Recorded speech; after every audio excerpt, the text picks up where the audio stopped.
Shma, Murphle Hurfle. And my name is Jason. What's your name? Shadows over Camelot.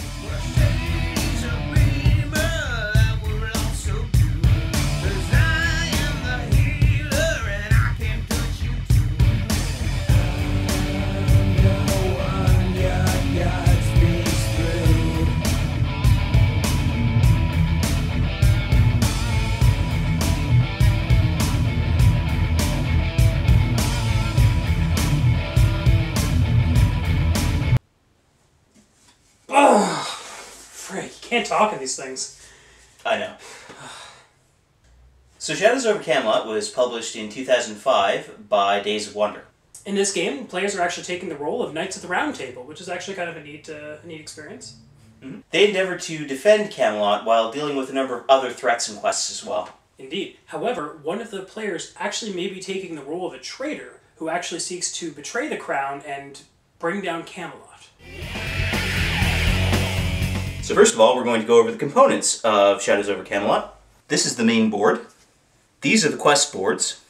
These are the white and black swords. So these are the various cards involved in Shadows. These are the loyalty cards, the black cards, and the white cards.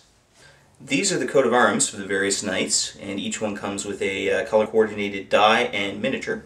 These are the other miniatures that come with Shadows. We have siege engines, Picts and Saxons, and 3 relics, which are the Holy Grail, Excalibur, and Lancelot's armor. This is the 8-sided die used for combat. And Shadows also comes with 2 books. One is the rule book, which has all of the pertinent rules, and the quest book, which actually tells you exactly how all of the quests work. To set up Shadows over Camelot, place the main board, along with all the quest boards, in the center of the table. Next, place the 3 relics in their starting locations. The Holy Grail goes here, Excalibur goes here, and Lancelot's armor goes here. Place the Picts, Saxons, and siege engines near the board like such. Place the black and white swords near the board like such. Next, shuffle up all the coat of arms for the players, then randomly deal 1 coat of arms to each player. For the purpose of this game, me and Jason are actually going to be taking on the role of 2 knights instead of just 1 apiece. I got King Arthur and Sir Palomides. And I got Sir Galahad and Sir Gawain. You mind if I trade up there for Sir Gawain? You know I always like playing green. No. He's pretty good. You know what'll happen if you don't let me play green, Jason. Fine, whatever. With each knight comes a colored D6. Give each D6 out to each knight based on the colors that have been distributed. Remember that when placing these die, the die start at 4. Your knight has 4 health points to start off with. These are not going to be rolled throughout the game, these are just going to be used to determine your life points. Place the knights that are in play around the round table in their respective colors. Shuffle the black cards and place them on the board in their indicated location. From the white deck, remove 1 Merlin card from the deck to distribute to each player. So in this case, 4. Hand those out to each player. Shuffle up the white deck. And place the white deck in the indicated location as such. Deal out 5 white cards to each player. Take all 8 loyalty cards and shuffle them. And hand out 1 to each player. The rest of the loyalty cards are replaced back into the box unseen. Each player then places 1 white card from their hand into the center of the table. This is called card sharing. So we've determined that Sir Galahad is going to take Convocation and the Grail card in play. The remaining 2 fight cards are going to get distributed between Gawain and Palomides. Both of them plan to do fighting quests to ensure victory soon off. Finally, to determine starting player, King Arthur, if he is in play, goes first. Otherwise, the starting player is determined by the youngest player. Because Jason is playing King Arthur, he will actually be going first. And now you are ready to play. Alright, so each player's turn is actually broken up into 2 phases. First of all, there's the progression of evil phase, where the player must advance the forces of evil that are looking to destroy Camelot. And then there are heroic actions, where the player can actually take a single action to attempt to combat said evil forces. Or possibly aid them if he's the traitor. Now during the progression of evil phase, the player must choose to do one of the following three things. He may draw the top black card and apply its effect. He may choose to add a siege engine around Camelot, or he may choose to lose 1 life point. For the heroic actions phase, the player also has a choice. He can choose to move to another quest, to perform the special action of their current quest. They can play a special white card, gain 1 life by discarding 3 identical white cards, or you can accuse another player of being the traitor if certain criteria are met. In addition, the player may also choose to lose 1 life to take a second heroic action. Next we're going to talk about cards. First off, all cards must be discarded face down. If you draw a black card, you must resolve its effect and then discard it face down. In the case of drawing a Black Knight, or Lancelot's Armor, or the Dragon Quests, you can choose to place the card face up or face down. Placing the card face up allows characters who are going into a quest to see what is going on in there. That way they can assess the difficulty of a situation before going in to resolve a quest.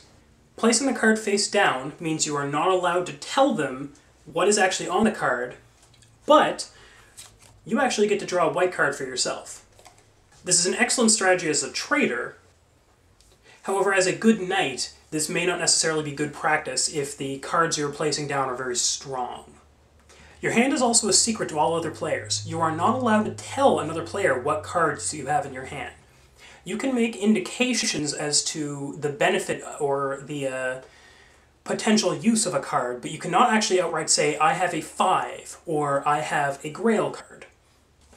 Likewise, if you draw a card that allows you to say, look at the top few cards of the black deck or white deck and then rearrange them in any order, you would look at them, do so, and then place them back on top. But you are not allowed to say what is actually in there. You can, again, make indications as to what was there, but it is not in the spirit of the game to actually tell the other players exactly what's there. When a black card is drawn, the player who drew it must have a look at it and then resolve it appropriately. If it is a normal black card, it has some effect on the appropriate quest. These are all described in the quest book, and generally it's described on the card itself. As mentioned previously, if it is a combat quest, such as the Black Knight or Lancelot and the Dragon, then it can be placed face up or face down. For other quests, simply follow the description on the card. It'll tell you what to do. This is a special black card. All special black cards will actually have this icon up in the top right corner. When a special black card is drawn, it is revealed immediately, and you have to follow the game text down here.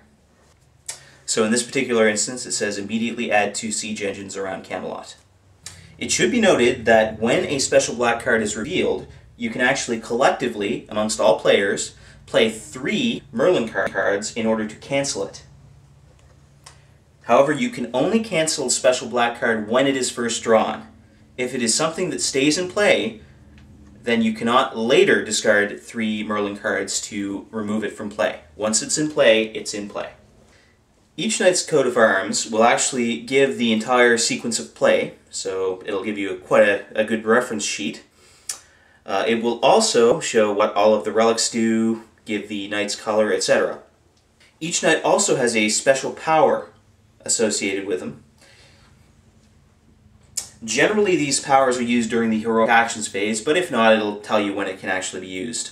As an example, for Sir Kay here, if he is actually on a quest, which when combat ends, then he can actually play 1 additional white card after black cards have been revealed. So he's a good knight to send against the combat quests. In addition, on the back of each coat of arms is the traitor rules. So if you happen to be the traitor and you are revealed as the traitor, then you would flip the card over and it'll tell you exactly what to do here. So as far as the traitor goes, first of all, the likelihood of there being a traitor actually increases with the number of players. Because all 8 cards are used regardless of how many players there are. Obviously, the more players there are, the more cards are actually distributed. Although there is always a chance that there is no traitor. Now, as soon as there are 6 siege engines around Camelot, Or there are 6 swords of any color on the round table. Players may then use their heroic action to accuse another player of being the traitor. As soon as this happens, the player's loyalty card is revealed. Now, if the accused player is actually a loyal knight, then one of the white swords on the table is flipped over to its black side. If, on the other hand, the person is actually the traitor, then one white sword is added to the table, and that player flips over his coat of arms to show the traitor side. As soon as the traitor is revealed, you simply follow all of the steps here. So first of all, you remove your miniature from the board, you remove your life die, you have to discard all of your white cards, and if you happen to have Excalibur or the Holy Grail, then you have to remove them from the game.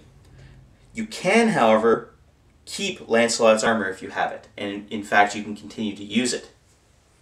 From now on, whenever the traitor actually takes their turn, it works a little bit differently. There are 2 new phases to their turn. First of all, the traitor may taunt the knights. That means they can choose another player and discard 1 white card at random from their hand. And second, they actually get to help evil spread. So they can choose to add 1 siege engine directly to Camelot, or draw and play the top black card. And again, if they have Lancelot's armor, they can actually use that, which means that they would get to draw 2 black cards and choose 1. And the traitor only wins if all of the other knights lose, and he only loses if they win. Next we're going to go over quests. Each quest on the board has an associated heroic action, and doing so will actually advance the quest in some way. Some quests, such as the Black Knight and Lancelot's Armor, are solo quests. Only one knight can participate in a solo quest at a time. However, if they leave, all of their progress is actually removed. Most quests can actually be done by multiple knights. If a quest is successful, the players actually gain the spoils of that particular quest. However, if it is unsuccessful, all present knights actually suffer the consequences of defeat. Take, for example, the quest for Excalibur. Excalibur begins play in the center of the lake. Multiple knights can participate in the Excalibur quest at a time. When you take a heroic action at the Excalibur quest, you must discard 1 white card of your choice. It can be anything you like. Doing so moves Excalibur 1 step closer to the bank with the knights. Some black cards will actually move the Excalibur quest closer to defeat rather than success. In the case when one of these are drawn, Excalibur is moved 1 step closer to the other bank. If the Excalibur quest is completed successfully, the good knights gain 2 white swords for the round table, 7 white cards shared among them, such as the card sharing that happened at the beginning of the game. All knights present also gain 1 life point, and 1 knight gains Excalibur. There is only 1 Excalibur, and only the one who is worthy is allowed to wield it. Therefore, once Excalibur's owner has been chosen, this can never be changed. Excalibur's power lies in combat. It is very useful in combat-related quests and fighting off siege engines. However, Excalibur can also be discarded to counter 1 black card just drawn, similar to discarding 3 Merlin cards. The players would divide these spoils and would go immediately back to Camelot to go on to another quest. Alternatively, if Excalibur is lost to the other bank, 2 black swords are added to the round table, and all knights present lose 1 health, and Excalibur is then lost forever. In the case of either success or defeat, the quest board is actually flipped over. From this point on, anytime an Excalibur card would be drawn, a siege engine is actually added in front of Camelot. Adding a siege engine in front of Camelot seems inconsequential at first, but these can overwhelm very quickly and often are the reason why players lose the game. Next, I'm just going to go over the other quests pretty quickly. Most of them are pretty simple. I was just using Excalibur as an example to show you how a quest is resolved in total. In the case of the Picts and the Saxons, the quests work very similarly.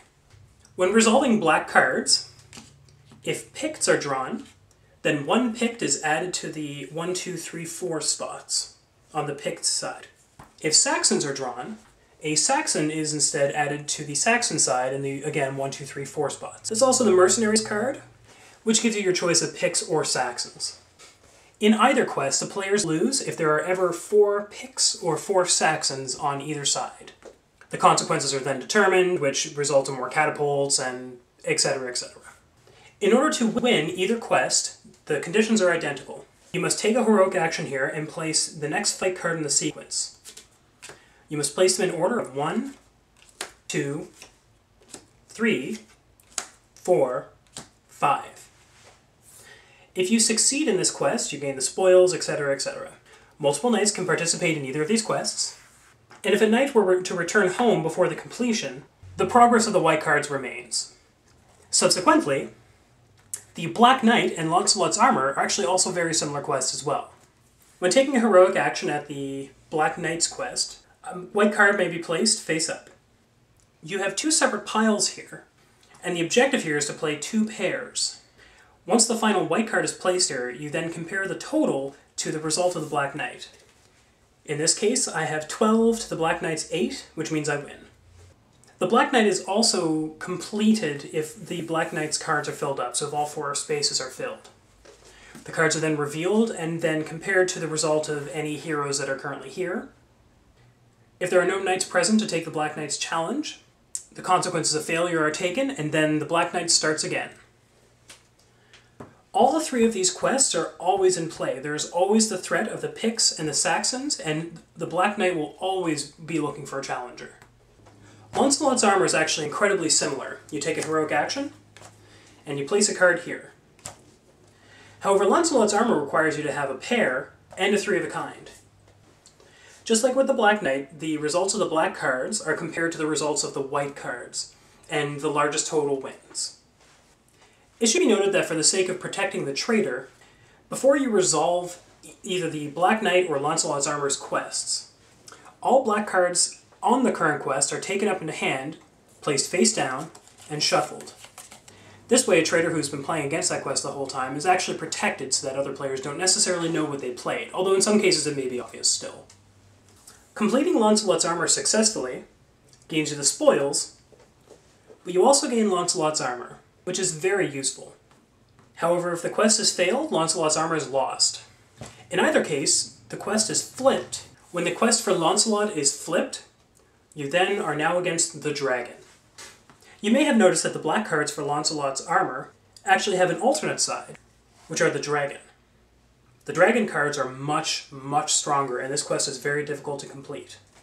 As with the quest for Lancelot and the challenge of the Black Knight, you must place white cards down to play off against the black cards that are going to be placed here. In the case of the dragon, you need to actually place 3 of a kind. However, multiple knights can actually participate in this quest, unlike with the quest for Lancelot and the Black Knight, which are solo quests. If the dragon's quest is completed, successfully or not, the dragon quest board is then removed. From then on, it actually does say at the bottom of the Lancelot/Dragon cards that each time one of these are drawn, it is now instead a siege engine, just like with the other quests. And finally, there's the Grail quest. A heroic action played at the Grail quest means the player must play a Grail card from their hand and onto the quest for the Grail. Each time a Grail card is played, it is placed starting from here and going all the way over to here. There are black cards called Despair, and they are added to the opposite side of the Grail quest. If at any point a Despair card is to be played and there's nowhere to play it, the closest Grail card is removed, and both are discarded. Alternatively, if a Grail card is played, and the only place to play it is where a Despair card would be, again, both are discarded. The quest is completed successfully when there are Grail cards all the way along the track. However, if Despair cards are placed all the way across the board, the Grail is then lost forever. Regardless of how the Grail quest is completed, the board is flipped over, and any subsequent Despair cards become siege engines instead. While at Camelot, the knights actually have the option of battling the siege engines that are placing around Camelot. This isn't so much as a quest, so much as an ongoing threat. To fight off a siege engine, the player may produce any number of fight cards to be their fighting result. Additional +1 if they have Excalibur in the mix. They must then take the d8 and roll.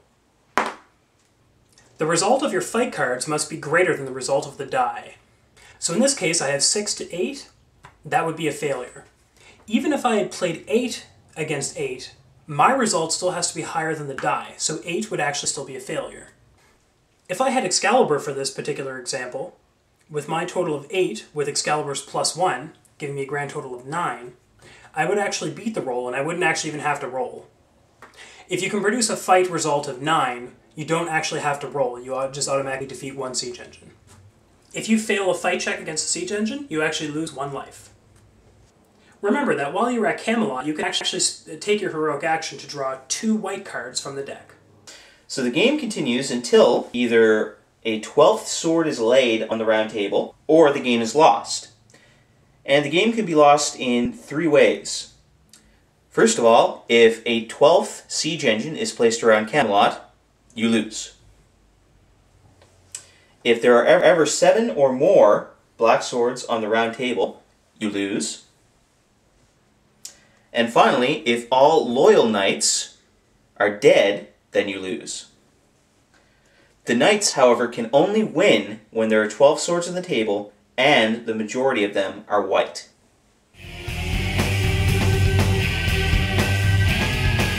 So we're just starting the game here. We've already done the card sharing and all of that. Because I'm playing King Arthur, I'm actually going to go first with King Arthur. So first of all is the progression of evil phase. And I am going to choose to lose 1 life. As a note for people who haven't played this before, although that's not necessarily the thing you have to do, generally everybody does this because it is one of the best things you can do to start off. It's the least consequential thing you can do. Next, I choose to use my heroic action to move over to the Grail quest. Next, I choose to lose an additional life, putting me down to 2, in order to take an extra heroic action. And I am going to use that heroic action to play a Grail card. It is now Sir Gawain's turn. For Sir Gawain's progression of evil, he is going to lose 1 life point, bringing him down to 3. For his heroic action, he is going to draw cards from the white deck here. Gawain's special power is he actually draws 3 white cards instead of 2 while he's at the round table. So he's going to do that now. That is all Sir Gawain is going to do at this point. It is now Sir Galahad's turn. For Sir Galahad's progression of evil phase, he is again going to take 1 life point. And for his heroic action, he is also going to move over to the Grail quest. And that is all Sir Galahad can do. So next, Sir Palamedes.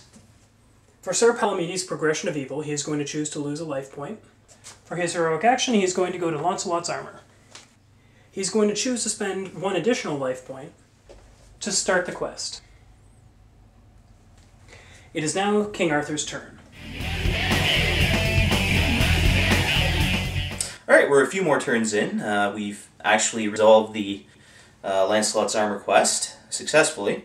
There are a few other quests, though, that are kind of not going so well, and some that are going pretty good. But anyway, it's now Arthur's turn. So, at this point, first of all, Arthur is choosing to use his ability to exchange 1 white card with any other knight, and he's going to exchange with Galahad. So he gives Galahad a card face down, and Galahad gives him a card face down. Next, he has to do progression of evil, so he is going to draw the top black card and resolve it. Alright, so the card is Mists of Avalon, which reads, from now on, each lost quest adds 1 additional black sword to the round table. Oh, I don't think so. Yeah, that's not a good thing, so let's see. Let's throw out some Merlins here. Okay, Gawain is going to provide 1 Merlin, and Sir Palamedes is also going to provide 1 Merlin. And King Arthur will also throw in 1 Merlin. So because that's 3 Merlins that we are discarding, Mists of Avalon is actually discarded without effect. Yeah, I'm not having that on my board. No.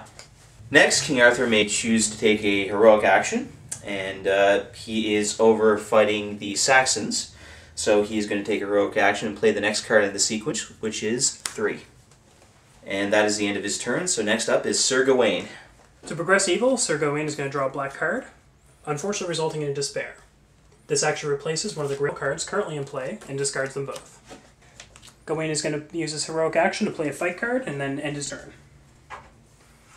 It would now be Sir Galahad's turn. Alright, for the progression of evil, I guess he's going to have to draw another black card. And it's another despair. So that goes into the now vacant spot. Next, Sir Galahad is going to use his special ability. Once per turn during your heroic action phase, you may play one special white card for free. So this is in addition to any other heroic action he takes. He is going to play the Reinforcements card, which reads, draw 4 white cards, or let each of the other knights draw 1 white. How are you doing for cards? I could use some, but, you know, if you really need them. I'm good either way, and if you draw the 4 white cards, that is going to give you the most chance of actually getting Grail cards, which you're going to need to complete that quest. That's true. So Sir Galahad chooses to draw the 4 white cards. So this card is discarded. He draws 4 white cards. Unfortunately, that does not help him at all on his quest, but nonetheless, for his heroic action, he is going to play a Grail card to discard the Despair, which was just played. And that's going to be the end of his turn. So next up is Sir Palamedes. Alright, so for Sir Palamedes, for the Progression of Evil, first, he's actually at a pretty good surplus of life points, because when he completes quests, he actually gains bonus points. So he's actually going to take a life point. Next, he's going to discard a white card face down to bring Excalibur one step closer. And finally, I'm going to spend 1 more life point, bringing him down to 2, and my action is going to be to accuse. Uh-oh. There's been a couple points where King Arthur has made some interesting decisions throughout our game here, so I'm actually going to accuse King Arthur, of all people. Alright, well, I have to show King Arthur's loyalty card, and, well, he's loyal. That's unfortunate. Sir Palamedes is shamed in his decision to have accused his king and done so wrongfully, and thus 1 white sword turns to black. That is the end of Sir Palamedes' turn, and we go on from there.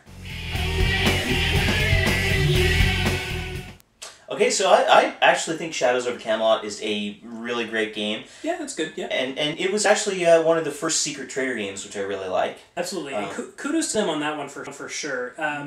One of the things, though, that kind of bugs me about this game is the fact that the traitor aspect of this game is kind of weak.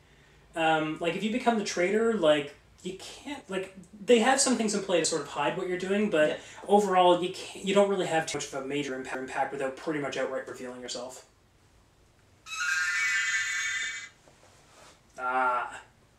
Oh, forsooth! I did not seest thou come in. Just alloweth me to put away my turn water into wine spell. Is thine house now a traitor? If thine answer is yes. Good luck.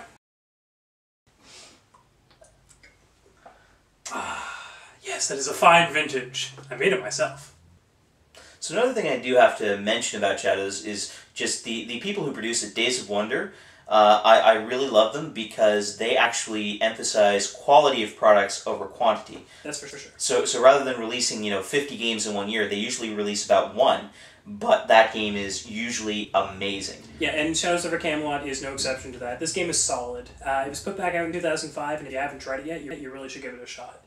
I particularly love the artwork and the quality of the miniatures and such. Something I always appreciate in a game because it's those little touches that show you that the producers really tried to put that much more work into it. Absolutely. There's also even beauty with this one is there's an expansion where you can actually get it's just painted knights, so it's just like the knights figures, but they're painted up like all appropriately and such like that, and they look great. They look so good. I absolutely love it. Yeah. Yeah, and another thing I do have to mention about this game too is it actually supports larger groups of players. Mm-hmm. So the maximum number of players for this is 7. Most games cap off at around 4 or 5. And I mean, if you're having a bunch of friends over to play a game, it's good to be able to just have one game that everyone can participate in rather than having to split into 2 groups, which I don't really like. It's true. It's better to kind of have everybody together than to split the party. There's no doubt about that. One of the things I have to bring up, though, about that fact is that sometimes this game has a tendency of bogging down with too many players. The turns themselves are pretty quick, but, when it's not your turn, you're essentially investigating your navel for belly button lint while all the other players are going on doing awesome things, and then it comes back around to you again, and things could have gotten completely out of hand by that point. And sometimes it's just a little too much for me. Well, you know, and that's a valid point. I guess not enough, really, is what I'm trying to say. Well, yeah. But, you know, aside from that, though, the other thing, too, is that Days of Wonder actually supports their games after they come out, unlike certain other companies, which, you know, we've mentioned before. But they actually do have a couple of expansions for Shadows over Camelot. There's the Painted Knights that Kenny had mentioned. Yep. And there's also one, Merlin's company, that has, you know, Merlin in it. So, you know, I like to see that support after a game comes out. Absolutely. It's nice to show that they actually care about their game after it's gone into full distribution. Another point I have to bring up, though, and again, I feel like I'm railing against this game, but I'm not. But just the fact that this game is a little difficult at times, especially if you are introducing new players to it. It's not a hard game, so don't get me wrong. It's not exactly that like new players are going to ruin this for you just because of inexperience. It's just that there's a lot of things going on. Like it's one of those plate spinning sort of games. Yeah. And while it's not as heavy of that as, say, like games we've done best, like Space Alert or Battlestar Galactica, this is definitely a plate spinner, and it can really fall apart if it's not taken seriously. So. Yeah. All right, so that's Shadows over Camelot. What do you think, Jay? I personally give this a 4.5 out of 5. I really love this game, and you know what? I really want to give it the 5. But, you know, I just don't feel it's quite there for me. It's, you know, even with the expansions, it's a little stale because, you know, I've played it so many times, and, you know, that's just where I'm at, basically. That's fair, I think. I'm kind of debating this myself. It is a really good game, but I am going to have to give it a 4 out of 5. It loses that extra point for me just because the stale thing is something that lingers in the back of my mind a little more. And plus, I mean, I've brought up my other concerns that sometimes the game can fall apart with too many players and all that sort of jazz as well. But I mean, overall, it's a fantastic game, and it's definitely up there on my list. I seem to give 4 out of 5 out a lot, but I mean, we're going through a lot of games that we like, and this is no exception to that. This is a good game. Yeah. All right, that's going to give us a grand total of 8.5 meeples. Which is pretty good overall, I have to say. Yeah, absolutely. Shadows over Camelot is a pretty stunningly good game, so I actually really enjoy it. I know I've kind of put a lot of sort of like picking remarks at it, but for the most part, it's a great game. I really like the artwork and the miniatures, and I think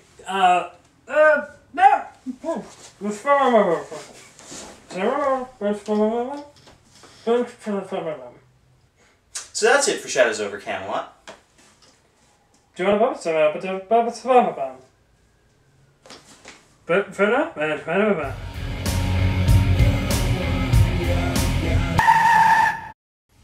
Hi, my name is Ken. And my name is Jason. And today we're reviewing BoardGasm. Wait a second, Jason. BoardGasm isn't a game. Sure it is. It's a lot of games. Ah, you're right. BoardGasm is actually a day for new and veteran gamers to meet together and play games. If you're local to the Halifax area or looking to hang out with some people who are looking to play some board games, you can join us at the Dallas Student Union Building on July 16th from 12 to 9.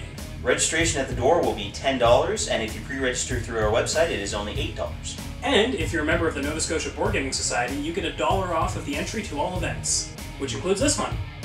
As always, we are also looking for some volunteers to run board games at BG, so if you're interested, please contact us. That's right, and if you want to join the Nova Scotia Board Gaming Society, you can do that online, or we'll actually be accepting new memberships at the BoardGasm event on July 16th. For more information on any of this, please check out www.boardgasm.org. Hope to see you there, and hope you have good games.